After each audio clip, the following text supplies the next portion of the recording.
오늘 구유에 누우신 하늘의 왕이라는 제목으로 하나님 말씀 함께 나누도록 하겠습니다. 여러분, 구유에 누우신 하늘의 왕, 하늘의 왕인데 구유에 누우셨대요. 그러니 하늘의 왕이지만 이 땅에 오셨고, 또 구유에 오셨다는 것은 사람으로 오셨고요, 또 낮은 곳으로 오셨다는 뜻 아니겠습니까?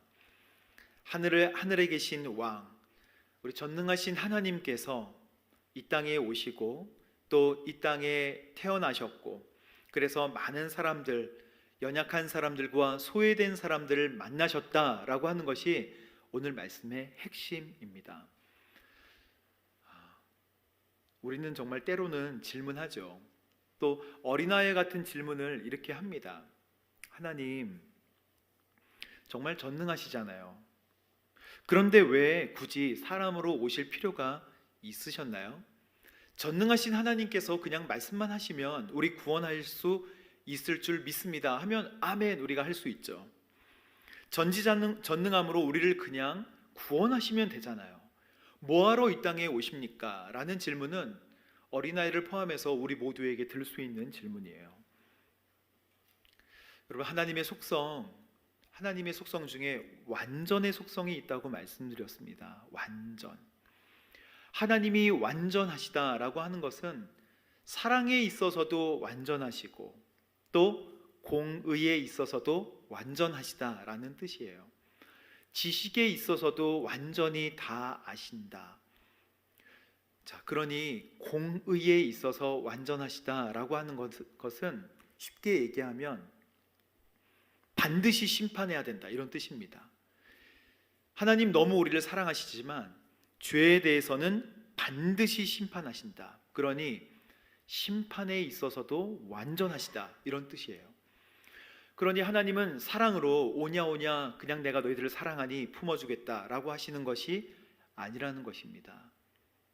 에베소서 2장에는 우리가 본질상 진노의 자녀다라고 우리의 본질을 말씀하고 있어요. 그러니 본질상 진노의 자녀이니 우리는 하나님 앞에 멸망당할 수밖에 없는 존재라는 것을 성경은 우리에게 말씀하고 있는 것입니다. 그래서 하나님 우리 사랑하시니 우리에게 그 죄를 용서할 수 있는 방법을 주셨는데, 죄의 값을 치르기 위해서 희생 제사로 말미암은 속죄의 길을 알려주신 거예요. 그래서 레위기에 속죄의 방법에 대해서 그렇게 자세하게 설명을 하고 있는 것입니다. 속죄의 제사를 드릴 때는 피 흘림이 필요하죠. 여러분, 피에는 두 가지 의미가 있습니다. 첫 번째는 생명의 의미가 있고, 두 번째는 죄사함의 의미가 있어요. 피는 뭐라고요? 생명과 죄사함. 그래서 레위기 17장 11절에 제가 읽어드리도록 하겠습니다. 육체의 생명은 피에 있음이라, 이렇게 하나님 말씀하십니다. 내가 이 피를 너희에게 주어 제단에 뿌려 너희 생명을 위하여 속죄하게 하였나니, 생명이 피에 있으므로 피가 죄를 속하느니라. 그러니 우리가 제사에 쓰는 피는 생명과 죄사함, 이 두 가지 의미가 있다는 것입니다. 여러분, 속죄는 그 의미가 덮어주는 거예요. 그래서 하나님께서 우리를 속죄하신다라고 하는 것은 이 피로 말미암아 덮어준다는 뜻입니다. 그러니 하나님의 자비하심 그리고 용서하심이 이 속죄의 의미에 나타나 있는 것이죠. 근데 동물의 피는 불완전하다는 거예요. 동물의 피, 동물의 제사는 히브리서 5장에 보면 속죄를 위해 드리는 제사장은 자기 자신도 연약하기 때문에 백성들뿐만 아니라 자기 자신을 위해서도 속죄 제사를 드려야 한다라고 성경에 기록되어 있습니다.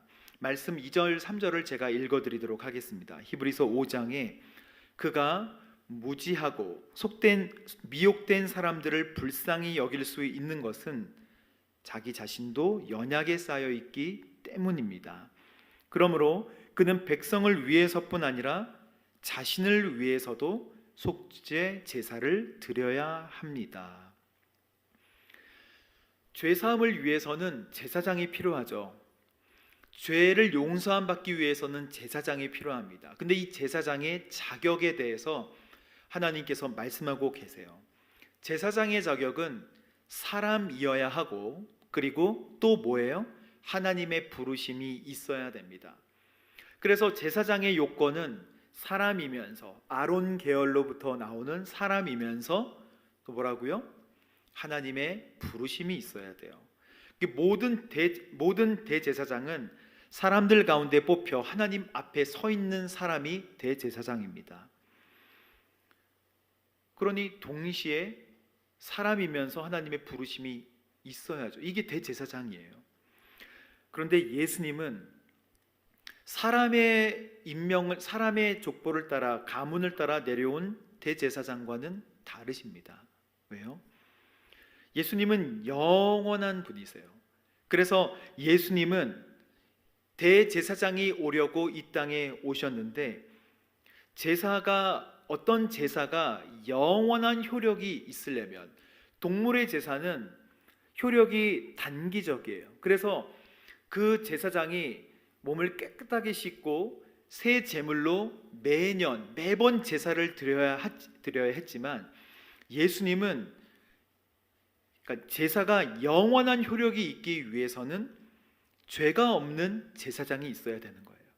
그리고 제물도 흠 없는 제물이 있어야 됩니다. 레위 지파로 오는 아론 계열의 제사장들은 죄가 있기 때문에 해마다 제사를 드렸어요.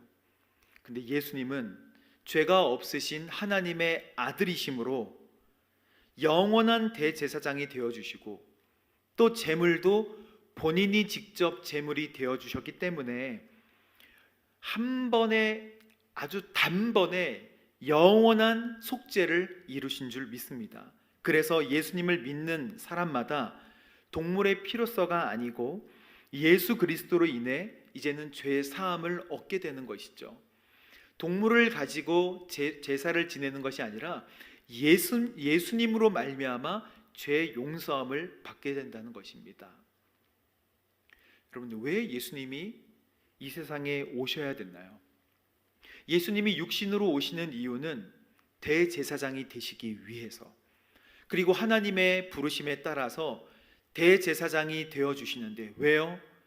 우리의 죄를 용서해 주시려고, 그리고 용서하되 영원한 대제사장이 되어주시려고 이 땅에 인간의 몸을 입고 오셨다는 것 아닙니까?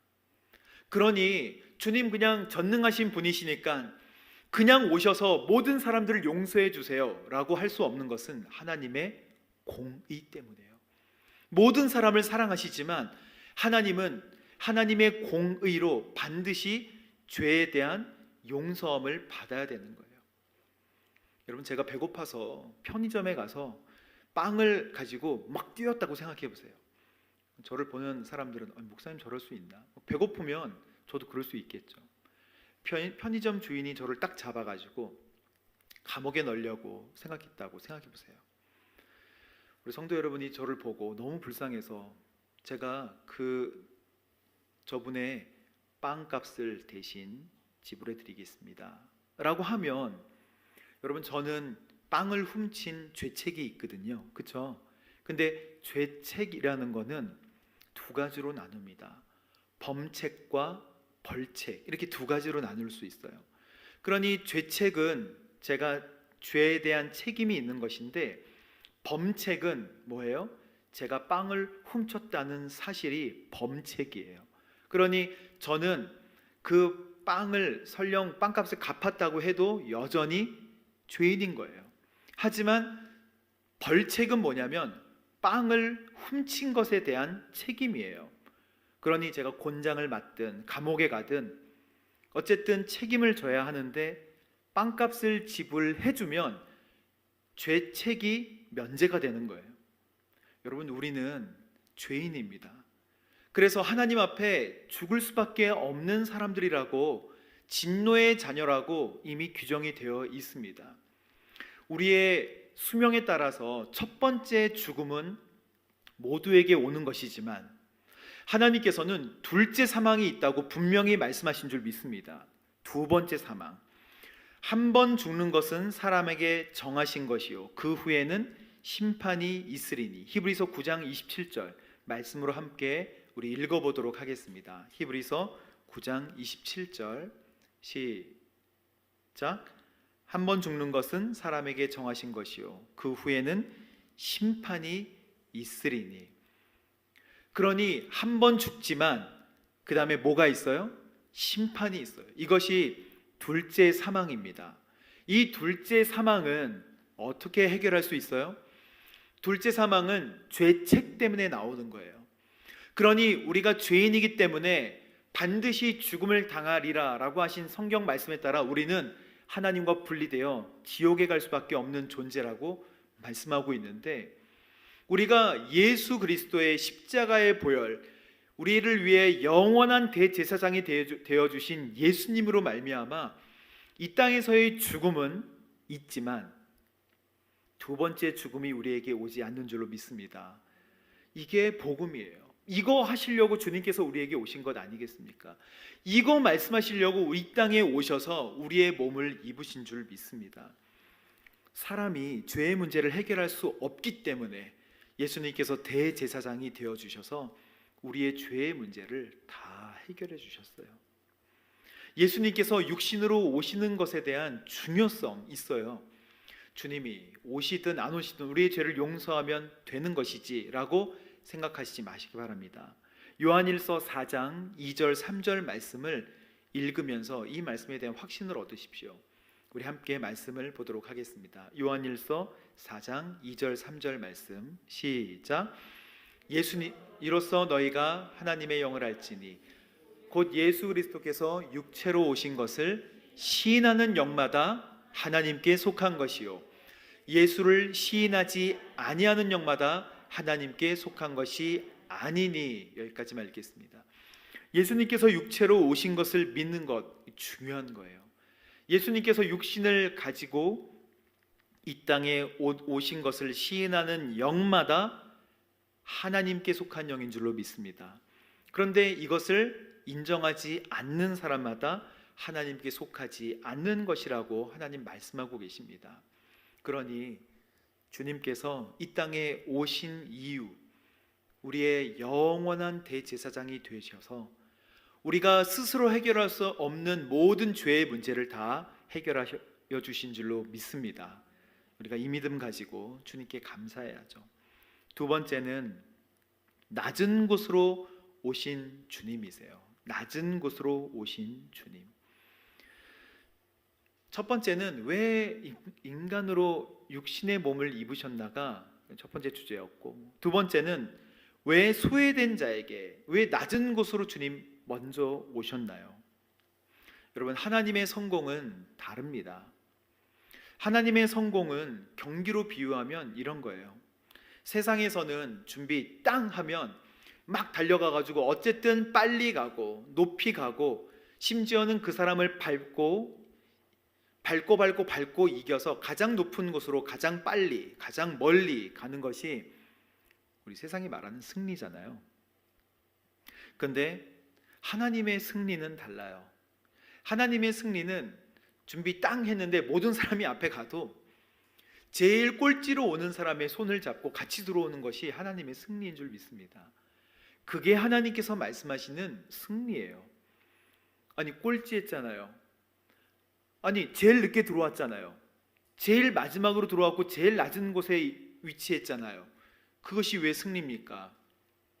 하나님께서는 그 사람의 손을 잡아주고 그리고 끝까지 완주하게 하는 게 하나님의 승리라고 말씀하고 계세요. 예수님께서 낮은 곳으로 오셨기 때문에 그렇습니다. 천사들이 양떼를 지키던 목자에게 나타났어요. 그래서 모든 백성에게 큰 기쁨이 될 좋은 소식을 알려준다라고 이야기했습니다. 근데 목자들이 어리둥절했죠. 왜 그러냐면 도대체 이게 무슨 말인가? 천에 쌓여서 구유에 누여있는 아기를 볼 것인데 그것이 너에게 표적이 될 거야. 그래서 목자들이 찾아가지 않습니까? 그리고 진짜 봤더니 천에 쌓여서 구유에 놓여있는 아기가 있는 거예요. 목자들이 자기가 직접 들었던 이야기들을 다 해줍니다. 그래서 이 이야기들을 해주니까 마리아와 그 집에 있던 사람들이 다 깜짝 놀랐는데, 마리아는 이것을 깊이 생각하고 곰곰이 마음에 새겨두었다라고 하는 것이 하나님의 말씀이에요.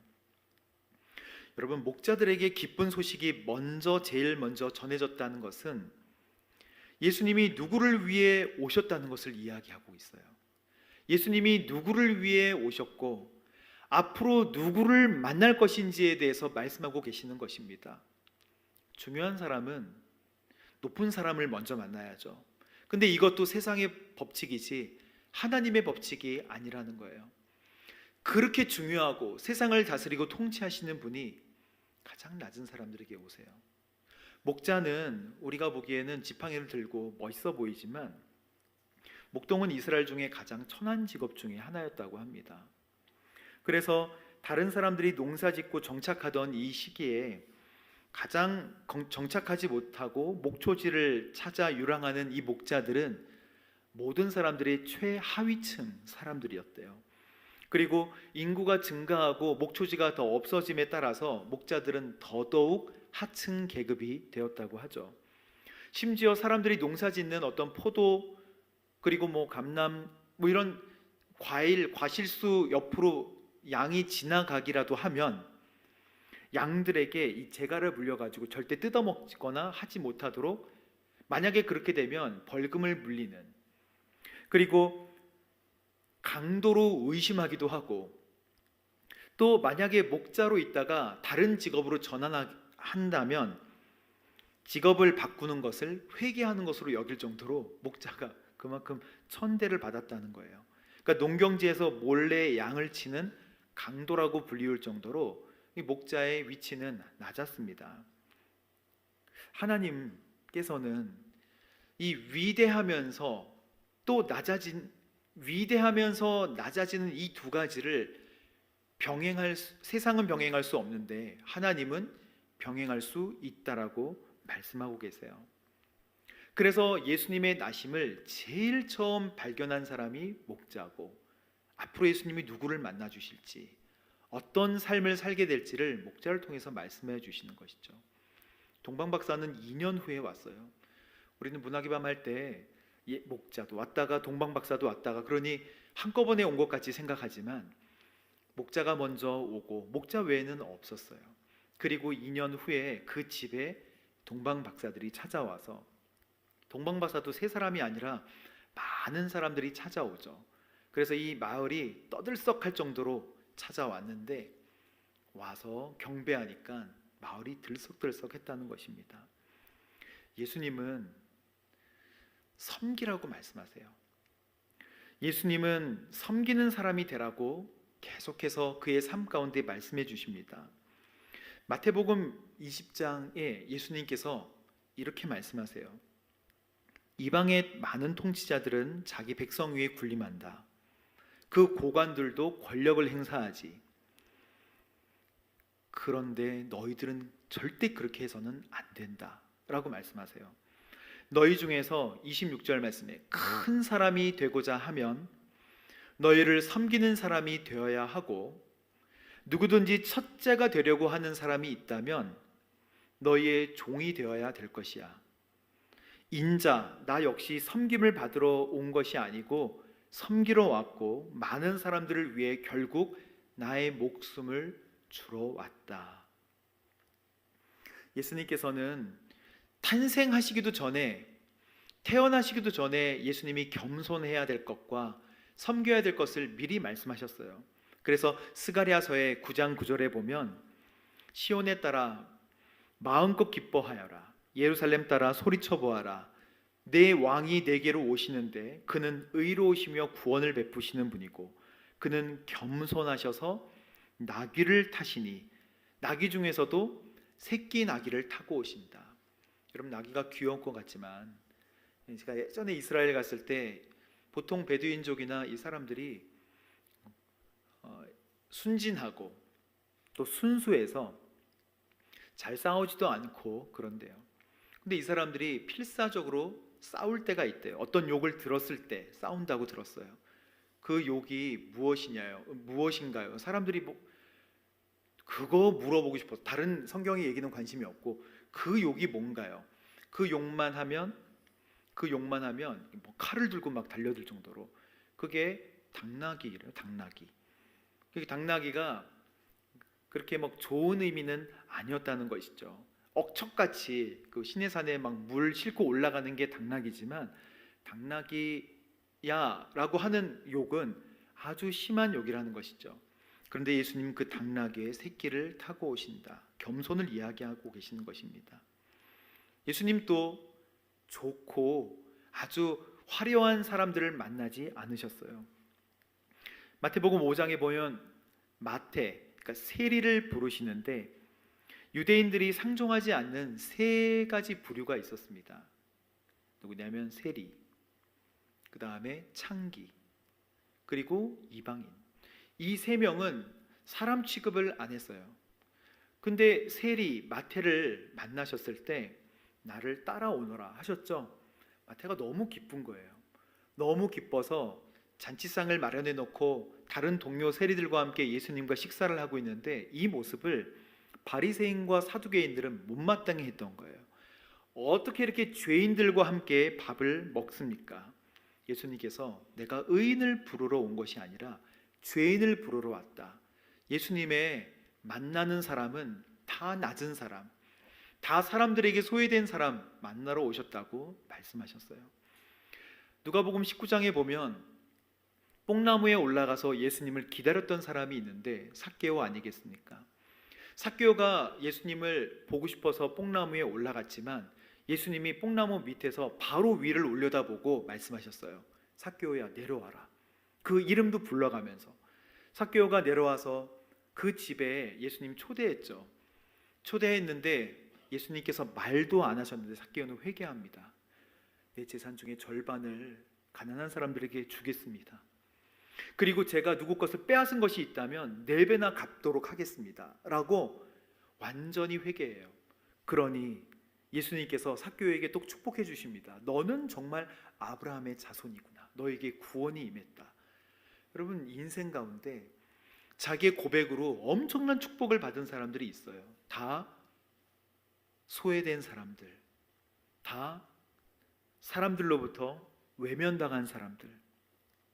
여러분 예수님이 이런 사람들만 만나셨어요. 이런 사람들에게 가서 손을 잡아주셨어요. 그래서 바울도 빌립보서 2장에 이렇게 말씀합니다. 그는 본체 근본 하나님이셨지만 하나님과 동등됨을 취할 것으로 여기지 아니하시고 오히려 자신을 비워 종의 형체를 가져 사람의 모양이 되셨습니다. 그분은 자신을 낮춰서 죽기까지 순종하셨는데 십자가에 달리심입니다. 여러분 예수님께서는 인간의 모습을 입고 오셨잖아요. 이것은 우리를 용서하려고 오셨어요. 근데 인간의 몸을 입고 오셔서 만났던 사람들은 다 소외된 사람들이었어요. 주님께서 우리에게 오늘 말씀하고 계시는 것이 무엇입니까? 주님께서 제가 말씀 준비하면서 그럼 주님 어떻게 살아야 됩니까? 계속 물어봤어요. 주님 어떻게 살아야 됩니까? 주님 이 말씀에서 우리에게 주시는 말씀은 내가 왔다 기뻐해라 이것뿐입니까? 그렇지 않죠. 주님이 섬김의 모습 낮아졌으면 너희도 낮게 살아라 라고 말씀하시는 거예요. 너희도 소외된 사람을 만나라 라고 말씀하시는 것입니다. 너희도 아무도 찾지 않은 사람들을 찾아가라 라고 말씀하시는 거예요. 얼마나 마음이 찔리든지.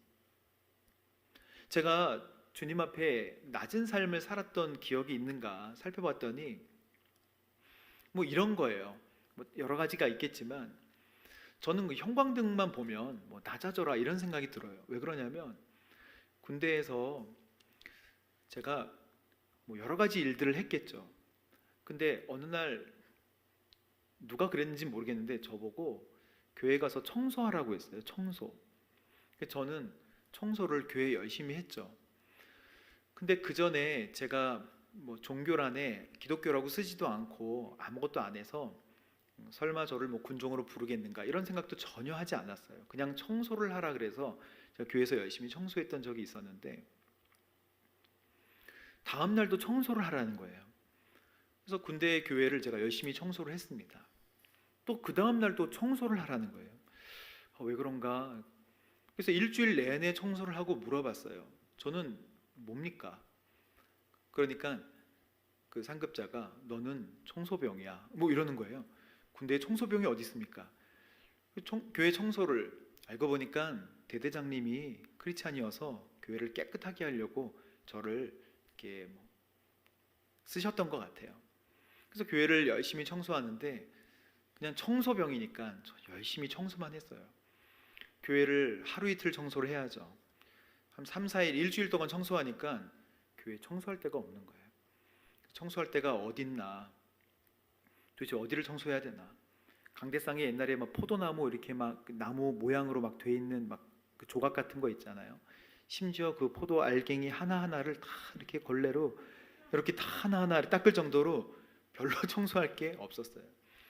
전투화 발에 막 이렇게 모래 많이 들어오면 청소할 거 많았는데 며칠 청소하면 그것도 없어요. 그래서 장의자 들어가지고 막 밑도 닦고 결국에는 닦을 게 없어가지고 막 사다리 타고 올라가가지고 이 형광등을 다 뺐어요.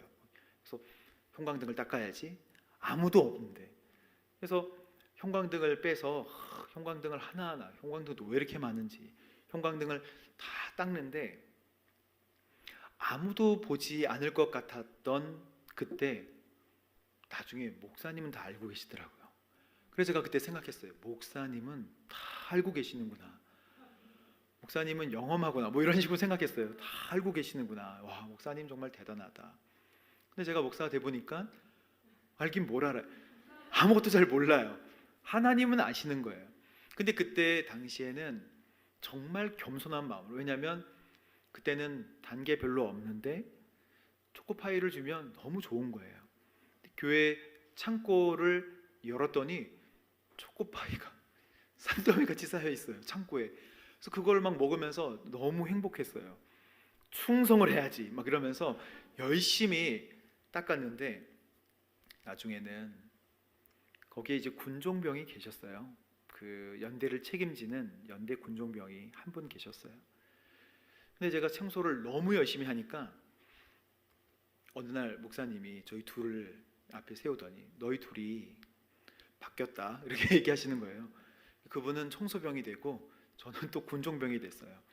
그러면서 하나님께서 저를 그 부대에, 그 강원도의 부대에, 마을에 또는 교회를 든든하게 세우는데 귀하게 사용하셨던 것을 나중에 지금에서야 깨닫게 됩니다. 낮아지면 또 굳은 일을 하고 찾아서 하면 하나님은 높이 세우시는 것 같아요. 내가 높아지려고 하면 넘어지는데 낮은 것을 선택하면 높아지는 것을 보게 됩니다. 그래서 우리 그리스도인들에게 하나님께서 주시는 메시지는 이것입니다. 굳이 하지 않아도 되는 일들이 있어요. 굳이 내가 그렇게까지 하지 않아도 되는 일들이 우리 주변에 천지예요. 그런데 주님께서 그거 하기 원하세요. 하고자 하는 마음을 주시면 굳이 내가 하지 않아도 되는 일, 그 일을 하십시오. 그러면 하나님 영광 받으신 줄 믿습니다. 그게 그리스도인의 삶이에요. 죽기까지 죽으려고 오신 아기 얘기 들어보셨습니까? 예수님이십니다. 죽으려고 오신 아기. 그 예수님이 만나주신 사람들과 다니셨던 길은 모두 다 소외받은 사람들이었어요. 연약한 사람들이고 병든 사람들이었어요. 주님께서 오늘 예수님의 탄생을 우리에게 말씀하시면서 우리에게 뭐라고 말씀하십니까? 굳이 하지 않아도 되는, 굳이 만나지 않아도 되는 어려운 사람들을 가서 만나주렴. 그러면 하나님이 그것을 통해 우리를 통해 영광받아 주실 줄로 믿습니다. 이렇게 살아가는 저와 여러분 되시기를 주님의 이름으로 축복합니다. 우리 함께 이 시간 기도하도록 하겠습니다. 하나님 감사합니다. 영원한 대제사장이 되시기 위해서, 그래서 우리가 무릎 꿇고 기도하기만 하면 하나님 동물의 제사가 아닌 예수 그리스도의 이름으로 인해 용서함 받는 하나님 이 귀한 속죄를 이루기 위해 이 땅에 와주심을 감사합니다. 또한 하나님 소외된 사람들 그리고 억눌린 사람들을 만나 주셨는데 주님 말씀 따라서 우리도 그런 사람들의 손을 붙잡아주고 눈의 눈물을 닦아주기를 원합니다. 굳이 그렇게까지 하지 않아도 되는 일 주께서 말씀하시면 능히 감당할 수 있도록 만날 수 있도록 인도하여 주옵소서. 예수님의 이름으로 기도합니다. 아멘.